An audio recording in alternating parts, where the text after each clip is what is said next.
And we are back, folks, with another edition of Behind the Uniform, New Year style, 2023. First time this season, this series is going to run nonstop in the offseason, focused on student athletes at the University of Michigan. Of course, we mix recruits in. We go across the country to see them as well, but we go deep, more in depth than you typically see in these chats with student athletes. We get everything about their journey, certainly about their NIL experience, definitely with a huge sort of influx of knowledge and experience that they pass along when it comes to money management, how they're handling taxes. This is that time of season, and really feels like a lot of student athletes are going to be in for a rude awakening. But very, very fitting that for the first one of the year that we sit down with a guy that I've known since what? I think I saw him at a camp your junior year? Your junior year in high school? It was a long time ago, man. You didn't have facial hair at that time. It was a long time ago. But Trevor Keegan with us and back for his final season in the maize and blue, and happy to be the first time that you sat down to talk about it. First of all, Trev, congratulations on being back, and thanks for joining us. I appreciate it. Thank you for having me. Yeah, man. So that decision was one that you took your time with, and I'm curious about what all went into the decision to come back. What were the factors that led you to return? Yeah, I mean, there were a lot of factors, but, in the middle of December, it was very like, I think I'm going to go, I want to pursue my NFL career, and, just take a chance and, bet on myself. But, after the TCU game, that feeling on the field, it really just hit me that, like, I don't want to go out as a Wolverine like this. And, personally for me, I have, personal goals and, even team goals that, like, I want to achieve for myself and for the team that I haven't accomplished yet. And that was probably the main reason why I came back. So the one more year fund, that was, I haven't seen anything like that across the country, but that to me was one of the major kind of objectives or benefits of NIL, that guys who are maybe on the fence about going or staying, it could help them make the decision to come back, because they could come back and make some money like they would be going to the NFL. Did that factor in a huge way for you? Yeah, it did a little bit, but for me personally, like, it was bigger than that. I knew, like, if I were to continue to play well, I would be able to earn NIL deals and stuff like that. I mean, it was a factor that that played in, but like I said, that feeling on the field after the TCU game, that was the biggest thing for me. Mm-hmm, mm-hmm. So I am curious about your NIL experience last year. I know you did, some camps. Mm-hmm. You had the coloring book, right? Yep. The kids' book, right? I mean, how did you balance finding deals, or did you have them found for you? What was that process like for you? Yeah, so when it first came out, I remember it was like July. I remember I was in the tattoo shop. I was like, damn, like I'm gonna get paid, like I'm gonna be making like millions of dollars. But as an old lineman, that ain't right. real. But my first year, I got a couple deals like a chicken wing spot, a Mr. Spots, mm-hmm. little stuff like that. I didn't really think much of it. And then once spring ball ended last year, everything just started ramping up. And it's kind of hard to track sometimes, what you got to do, stuff like that, who to reach out to. Mm-hmm. But it's all worth it. Obviously, football is giving me the opportunity to earn money, and I'm going to take advantage of it. So did you have people finding deals for you, or did the deals come to you? How did that work? So it was about 50-50. I mean, with Valiant, with Jared and, their group, they really helped, and especially because, as a group, the O-line, we've played so well. We've gotten a lot of deals, just from that alone.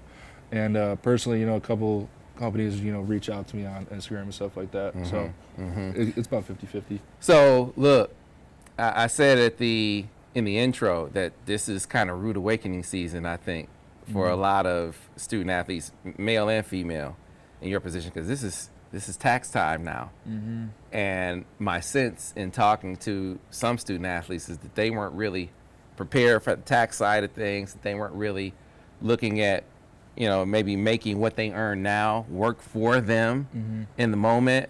And I'm curious, I know you have worked with Dave Hemmick from the Hemmick Group with Morgan Stanley.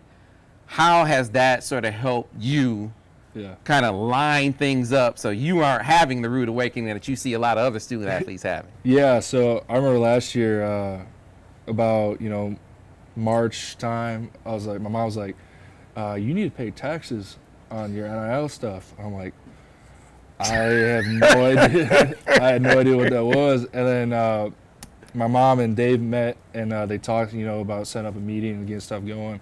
And Dave's helped me tremendously. I mean, without, his help and, his team, I probably would have no idea that I'd have to pay taxes right now. So, I mean, it's helped a lot for me personally. I know it's helped a lot of guys on our team. Yeah, man. It's do you guys do you talk much NIL? Does that come up in like what are you doing? What are you doing with your money? Yeah. What are you doing tax wise? That kind of thing. Not really. I mean, it's kind of like a tight clique. I'll talk to like Zinner, like Carson about it, just because they're my friends and we live together.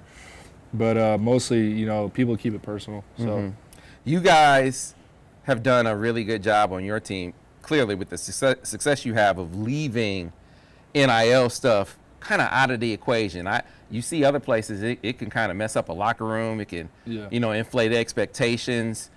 Was that a concerted thing? Did you guys say, hey, man, leave the NIL stuff out of the locker room? Or was that just kind of natural where you guys didn't bring it in there? Yeah, I mean, I think it was just kind of natural. I mean, for me personally, like, I'm an offensive lineman. Like, I'm not going to make the same amount of money as Blake Corum, It's the same if you're in the NFL. Like, right. If I was a left guard in the NFL, I'm not going to be making the same as a starting running back. Right. So it's just kind of, it makes sense, and, everybody understands it. If you're not playing, you got to earn your role, and then you're going to earn more money after that. I mean, for me, I thought it was that if I was a freshman right now where I was in 2019, I wouldn't have made anything. And I just had to earn my spot, and earn everything. So what do you guys think, because I have talked to student athletes outside of the locker room, kind of like now, about how being at Michigan has helped position you for NIL deals? I know like you said, offensive line, you're smashing, so to speak, right? So people are paying attention to that, but specifically being affiliated with Michigan, have you kind of sensed that being a lure for deals? I mean, definitely, with all, the opportunities that Michigan has itself, alumni, there's a lot of alumni that, have these companies and, that could start, NIL deals and stuff like that. But, I could speak on the O-line. I mean, if you're winning the Joe Moore Award, being the best offensive line in America, some funny companies, that are like the Hogs, they reach out a lot and they do this stuff. So yeah, that makes sense, man. So let's get into the season, Trev. First of all, let's talk individually, because I remember outside looking in back in 2020, which changed everything in the program.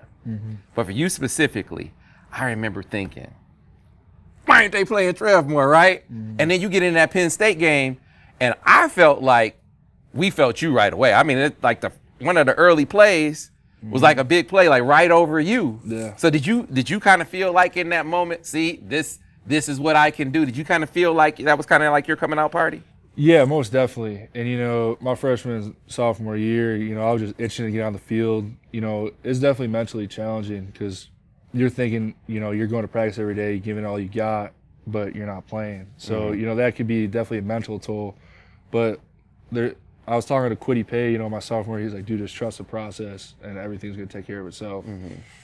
And literally, I got in the game, and it literally took care of itself. And ever since then, my demeanor and my confidence went up, and I just started playing the game, the way I know how to play it. You feel like in a day and age of transfer portal that fewer guys will trust the process? Do you kind of see that going on? Yeah, absolutely. I mean, I see it, and I understand it. When I was a freshman and sophomore, I was thinking, I'm never going to play here. I'm never going to be able to play here. And it sucks because it takes a toll on you. It takes a toll on everything you do, like during the day, because you're just always thinking about it. Because you come in here wanting to play, you want to be the guy, you want to come in, all that stuff. And then when it's not working out for you, it really takes a toll on you. But you stay ready, right? Don't get ready, stay ready, as they say. Then you come back, 21, you guys have a fantastic season.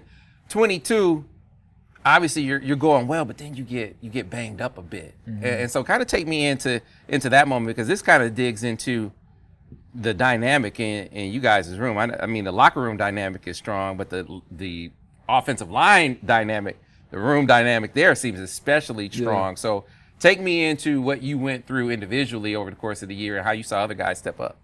Yeah, I mean, when I had my injury, it happened kind of during fall camp. It just kind of lingered on through the season. A couple neck issues and stingers and stuff like that. That was hard to deal with. but it's always a next man up mentality. And during fall camp, during spring ball, it was my job as a leader in the offensive line room to get Gio ready, to see if he does bad footwork, to give him just more like a mentorship kind of in practice, like, hey, do this, fix that. And by that time during the season, it was like he was a starter, and he came in, played great, and that's the thing about the O-line room is everybody trusts each other. It's a brotherhood. So anybody who gets punched in, we're going to bring them along, and that's just the way it is.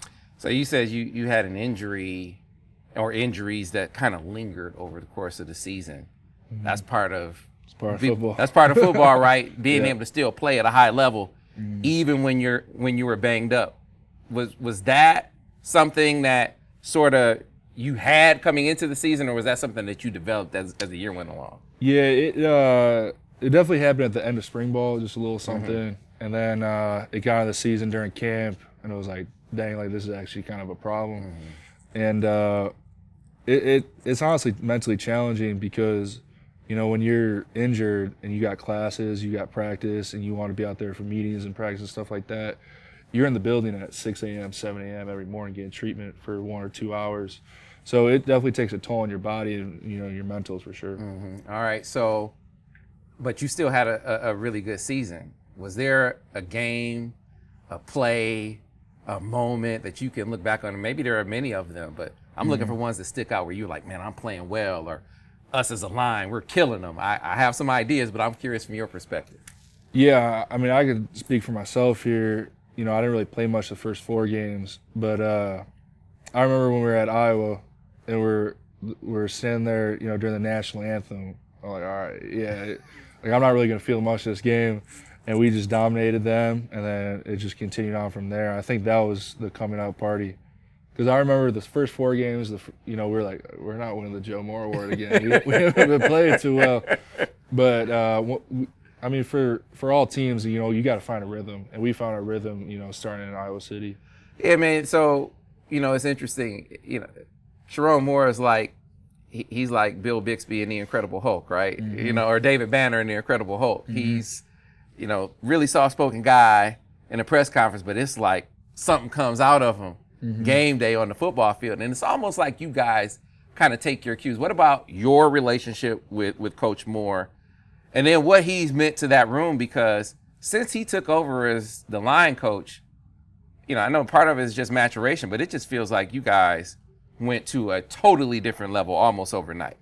Yeah, I mean, I've said this a lot. When the day he came in, we had a meeting with him, and he said the O-line's the leaders of the team, and we're in 2020, we're kind of the laughing stock of college football. And he was like, that shit needs to end. Like, we're not putting up with this anymore.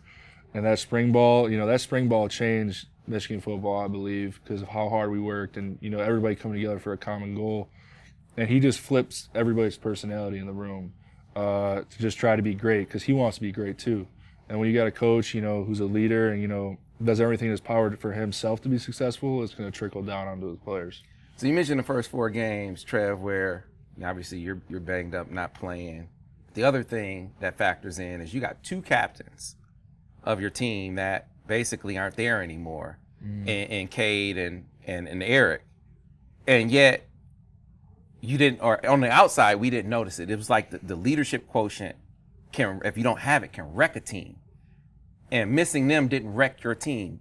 Why is that? Yeah, I mean, Cade and Eric, they're a very crucial part of our team for sure, on the field and off the field. They really rallied guys together. But I was actually been thinking about this. I think it's just because of the guys that, our coaches recruit. They recruit leaders. They bring in leaders. And when you have a bunch of leaders on a team, there's going to be some that stick out, like Cade and Eric did. But, when you got a group of guys in a locker room that care for each other, I mean, it just kind of takes care of itself. Who did you see have their leadership kind of emerge and become more present, more noticeable over the course of the year?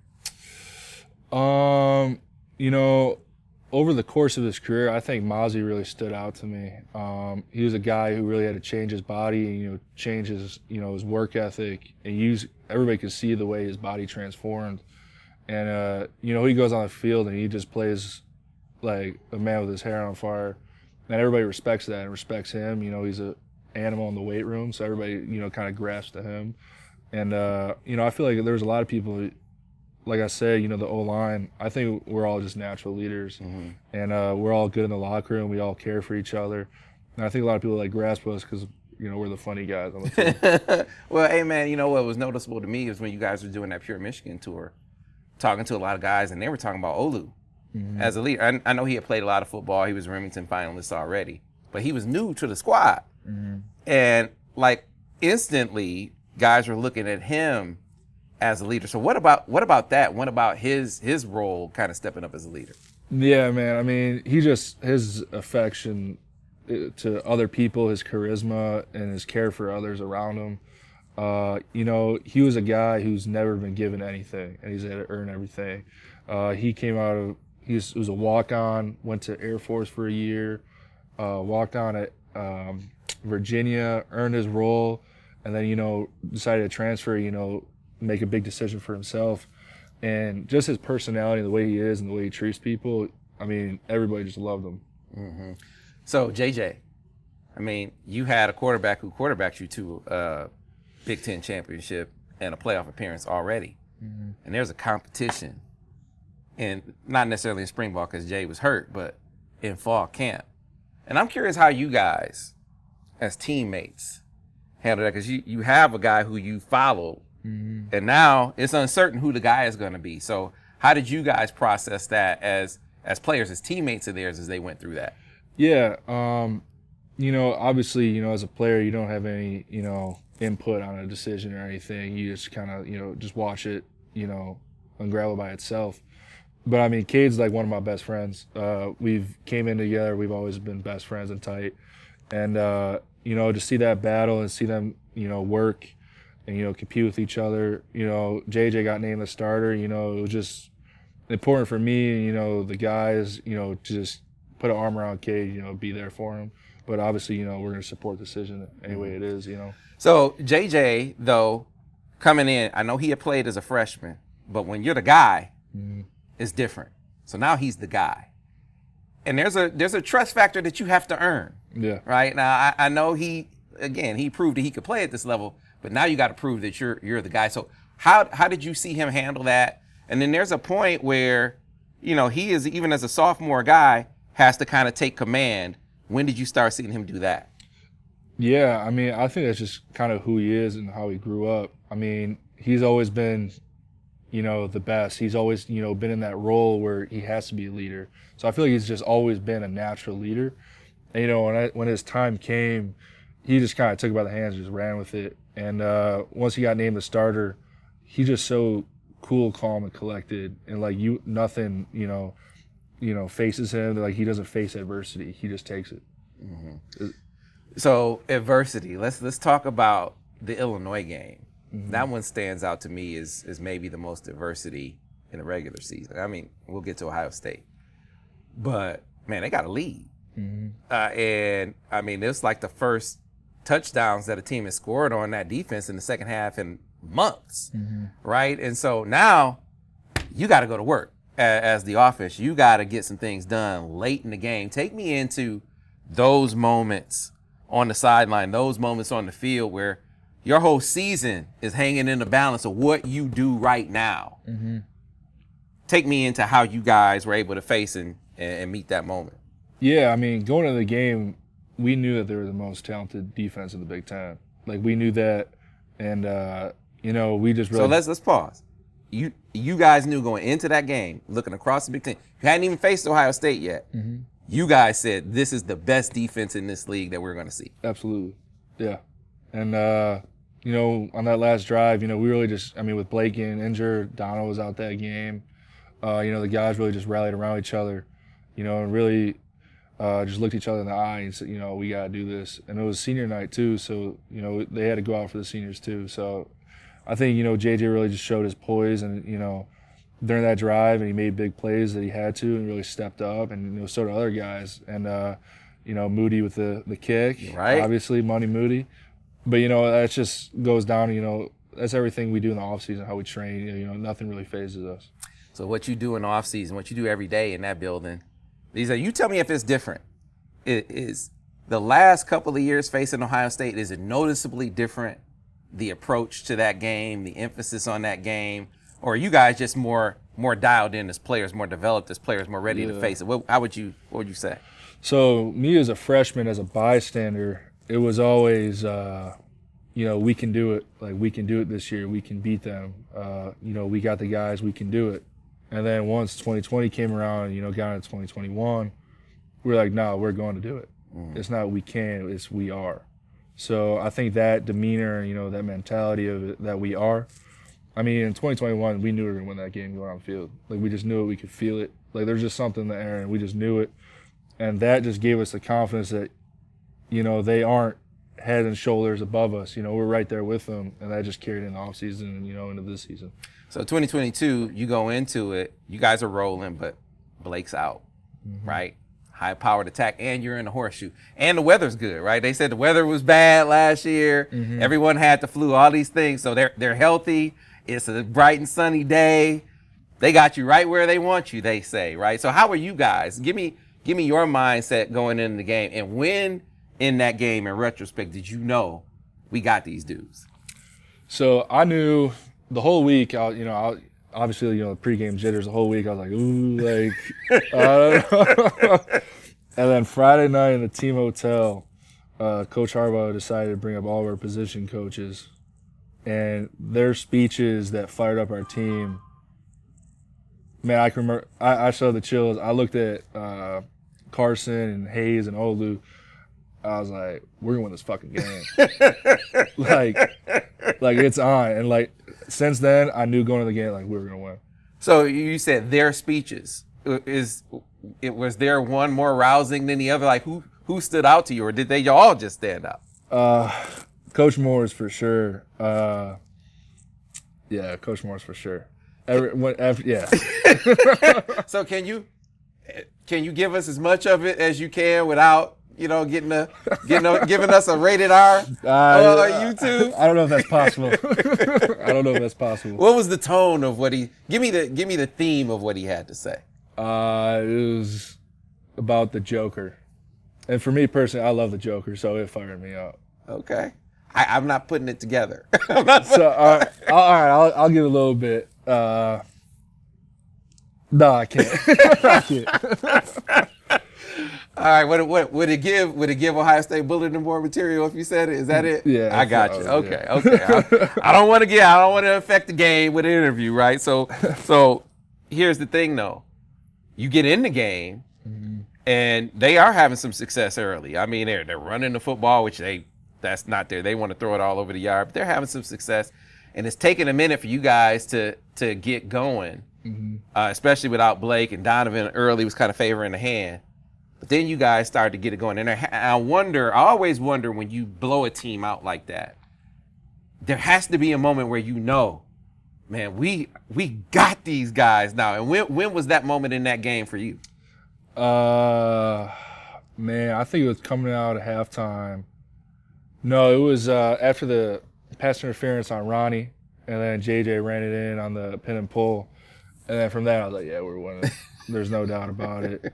And that was probably the best feeling I've ever had in my life, just because I remember when Donald broke it loose, you could hear a needle drop in there. And it was awesome. And all you just heard was our whole team just chirping the whole state. It was awesome. So, I mean, there also are times where you can see it on the faces of you talk about the stadium being quiet. There are times where you can see it on the faces of the opponents. And that had to be satisfying too. Like, did you start to notice that the doubt started creeping in over there? Yeah, I mean, obviously, it's a rivalry game, and there's heated tension, between both teams. When we were running out of the field, taking it, pregame, some of their players, were jawing at us, kind of, talking some smack, and then run off at halftime, they were talking it too, but we knew that they couldn't handle us for 4 quarters. So, we knew we were a second half team. I think we were down at halftime, weren't we? Yeah. And we got in the locker room, and everyone's like, yeah, we're gonna win. So did you guys? So this is a big question that people. You change much? You change anything from first half to the second half? No. Yeah, that's what I heard. Like they didn't change. There were no adjustments. You just came out. Yeah. and picked up where you left off. I mean, it's crazy because, like, you know, at a game like that, you know, you're down. I think we were down 3 or 7, and everybody's like, "Yeah, like, let's go do it." Like, we're just sitting there, like, "All right, let's go back out there. Let's go do it." You know, everybody's all fired up and ready to go. So you mentioned that it's a rivalry. There's trash talk. I'm always interested to get players' perspective. Is there a difference when you get on the field and there's the back and forth with Ohio State? Is it different from the back and forth when you get on the field with Michigan State? Oof. I mean, obviously, you know, Ohio State's, you know, a bit, you know, more important of a game for us just because, you know, history and, you know, for that itself. But, you know, with the, you know, past experience, you know, the game up there in East Lansing, this past game this year, I think, you know, next year is going to be a pretty interesting one. And there's going to be a lot of tension in that game for sure. So we'll see. Is it the case, you know, that here's how it's been described by other players, and you tell me if you can get with this or maybe you disagree, that one is heated, one is dirty. Is that fair to say? Mm-hmm. Yeah. Yep. One word that says it all, right? All right, so yep. Now we get to the Big Ten Championship. You do what you do. Playoff game, man. I mean, I felt like it was a game watching it where you didn't make that many mistakes the whole season. Yeah. That's how it felt to me. Now, you take me into your perspective because that's my take. No disrespect to TCU. They're a really, really good team. Mm-hmm. But I felt like you guys lost that game more because of you than them. How do you feel about it? Yeah, I mean, you know, that was the worst game we played, you know, in the last 2 years, in my opinion. You know, there was just everything, you know, in the first quarter that it just wasn't going for us. You know, we made mistakes on the goal line, you know, pick six, 2 pick sixes. You know, there's little mistakes, you know, that we could have cleaned up. But, you know, everybody made this mantra that, you know, we're just going to go in there and steamroll them, you know, because they run a 3-3-5. But, you know, they're the number 3 team in the country. You know, they're there for a reason. You know, maybe we overlooked them, but, you know, they played really well. They played their best game, and, you know, we didn't play our best. So, yeah, I mean, it was a different game in the second half. I mean, you guys, now you're doing what we see you guys do all year in the second half. First half, though, I mean, was it 3-3-5 tricky? Was it just not sharp? I mean, what would you? Yeah, I mean, you know, there's just things, you know, you have a month off between the game. You know, you got more time, you know, watch film, and, you know, they got more time to scout, you know, our offense, you know, that we're so run heavy with. And I think they kind of found out some, you know, stuff, how to, you know, take away some of our runs, and, you know, they had good run fits. And, you know, not just saying that, but, you know, there was a lot of things that we did that, you know, we screwed up on our own. It kind of bit ourselves in the butt. So, yeah. So obviously that's in the river. You said it was a big part of the reason you came back was because of the taste in your mouth. That you're right there. Should have been playing in the national championship game.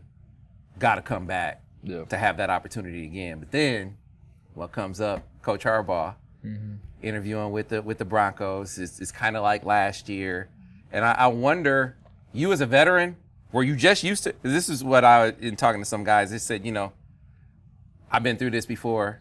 It's just you come to expect it. Yeah. Where some of the new guys, whether they be players or coaches, they're like, what the, you know, what's going on? So how about you? Did you kind of fit in one of those categories? I mean, it's kind of happened, you know, every single year that I've been there. And, you know, I totally, you know, respect, you know, Coach Harbaugh, you know, his decision, you know, if he wants to, you know, pursue the NFL and stuff like that.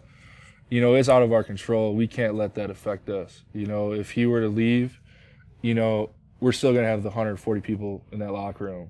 And, you know, you get the dudes, oh, you know, if he leaves, I'm going to transfer and all that stuff. It's the same thing every year. And you just got to tell the guys, like, dude, just lock in and go to the lift. You know? Like, stop making such a big deal. Like, let's just go lift. Right. And so that was one of my questions to you, because Blake you guys made decisions to come back before he made his announcement that he was done looking at the NFL. And you kind of answered my question already, but did you guys talk to one another before you made your decisions, or did you kind of make them independently, saying, hey, whatever happens with Coach happens, but this crew still has enough to get it done? Yeah, I mean, I remember after the Big Ten championship game, I was like, Blake, like, you going? He's like, oh, I don't know. And I was like, he's like, you going? I'm like, I don't know. And then, you know, Blake came out, and then I came out, and then Zinner, and then CJ, and then Mike B. So I think Coach Harbaugh was like, yeah, I want to coach that.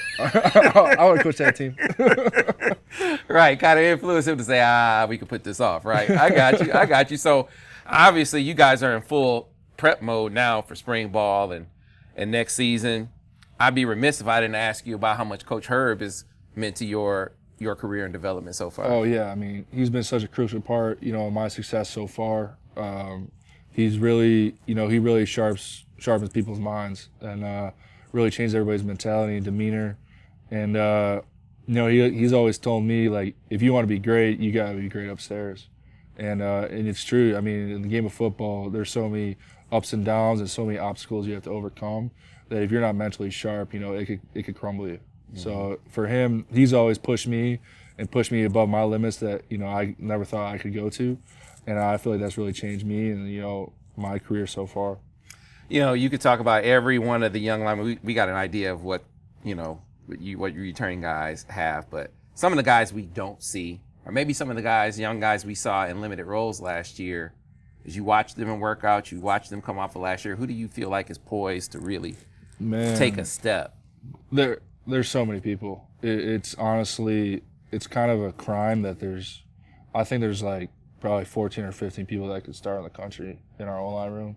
And, you know, that's just not me bragging, but I mean, we'll have, you know, or two or, you know, or three O-line go out there and, you know, they'll dominate. And, you know, you watch them and you just know that they're right there. And, you know, especially Gio. I mean, Gio, he could start, I think, pretty much anywhere in the country. You got guys like Crip, you got Raheem, you got Jeff Percy. You know, they're all, you know, starter calibers, and, you know, we treat them like starters. You know, it's not ones and twos, it's 1A and 1B and 1C. You know, everybody's treated like a starter. Got you. All right, so let's talk about some of the newcomers. I know you guys sort of work out in groups, so maybe you haven't seen them all. But just your early impressions of the transfer guys that you have. Right, so which guys have you seen of the guys who, whether they be early enrollees or transfers, who are some of the new guys you've seen so far? Yeah, I've met pretty much all of them. I've been really, you know, talking to Drake Nugent, Ladarius, and Miles, you know, just because they're in my position group. But, you know, I've talked to AJ, and that's pretty much it. And Ernest, I've talked to him. He's my locker mate.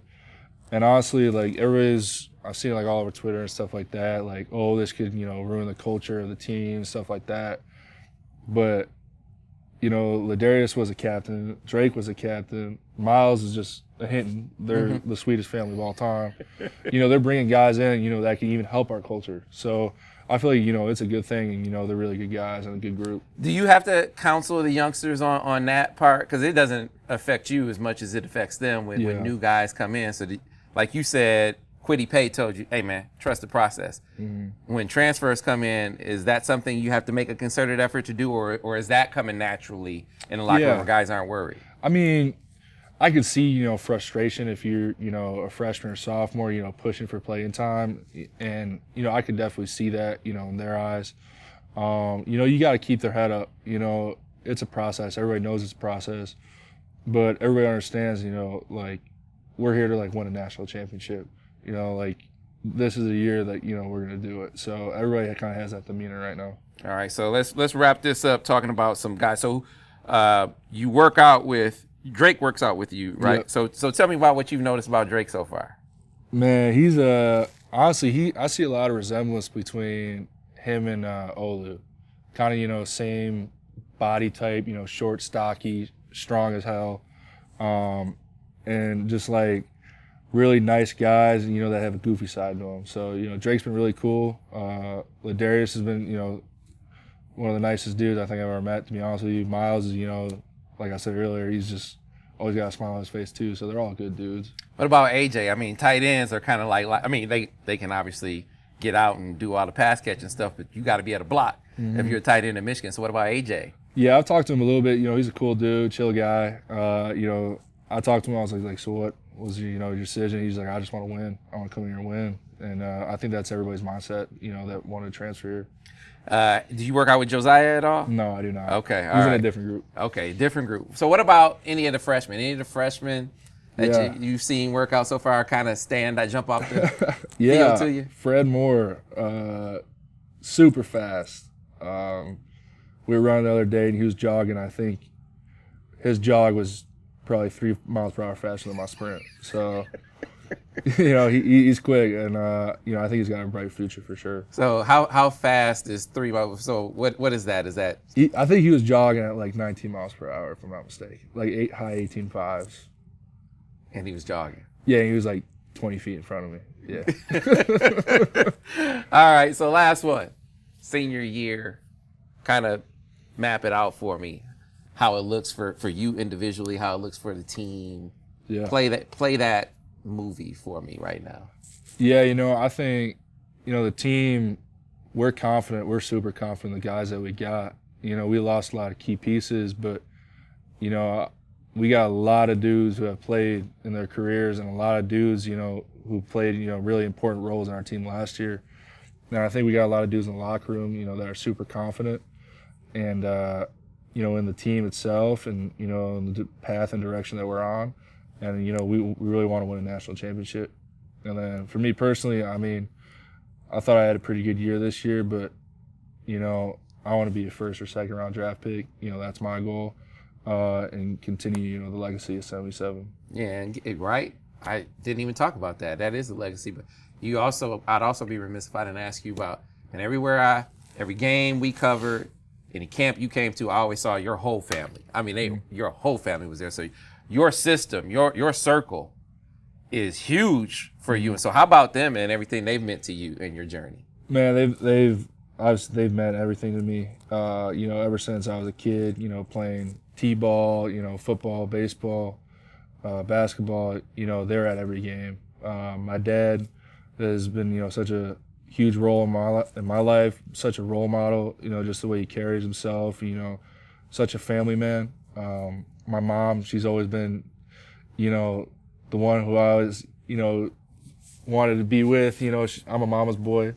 My sister, she's supported me, through this whole journey and everything. They come to every game, and they're super important to me, and I hope they know that. Well, they do now. If they did before, right? Folks, that's going to do it for this edition of Behind the Uniform.